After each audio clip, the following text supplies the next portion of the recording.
हलाल पर बड़ा सवाल। सभी उत्पादों पर हलाल प्रमाण पत्र क्यों? हलाल पर सीएम योगी का हमला। महाराष्ट्र सरकार की कब खुलेगी नींद? नमस्कार, मैं साखी गिरी, आपका स्वागत है हिंदुस्तान पोस्ट में।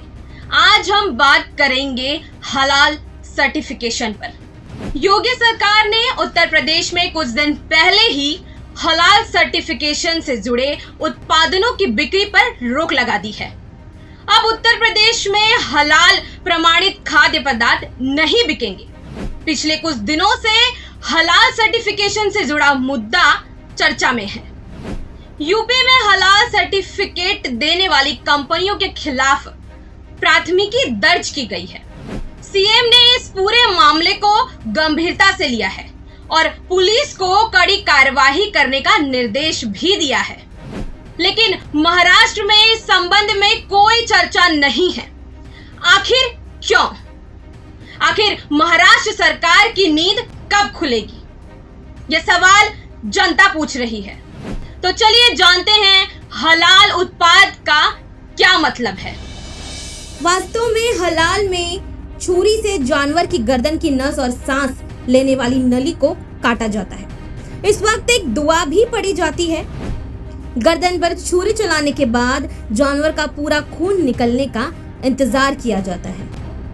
हलाल करने के दौरान जानवर की गर्दन को फौरन अलग नहीं किया जाता, बल्कि जब जानवर मर जाता है तो उसके टुकड़े किए जाते हैं। समझा जा सकता है कि हलाल का अर्थ जीव हत्या से संबंधित है, लेकिन अब इस बारे में लोगों को भ्रमित किया जा रहा है। अब बताया जा रहा है कि हलाल एक अरबी शब्द है जिसका अर्थ है अनुमति योग्य।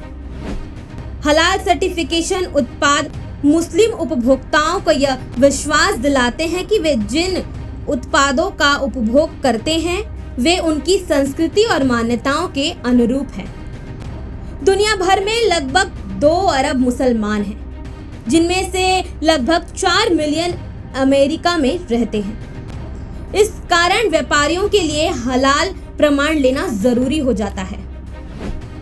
भारत में निजी कंपनियां देती हैं हलाल प्रमाण पत्र। हलाल सर्टिफिकेशन भारत में कई निजी कंपनियों द्वारा दिया जाता है। हलाल प्रमाण निकाय भारत सरकार द्वारा मान्यता प्राप्त है, जबकि अन्य को कोई मान्यता नहीं है। इसके प्रमाणन के लिए कोई सरकारी संस्था नहीं है। तो क्या उत्तर प्रदेश के बाद अब अन्य सभी राज्यों में भी हलाल सर्टिफिकेशन पर प्रतिबंध लगना चाहिए? आप अपनी राय हमें कमेंट बॉक्स में जरूर बताएं।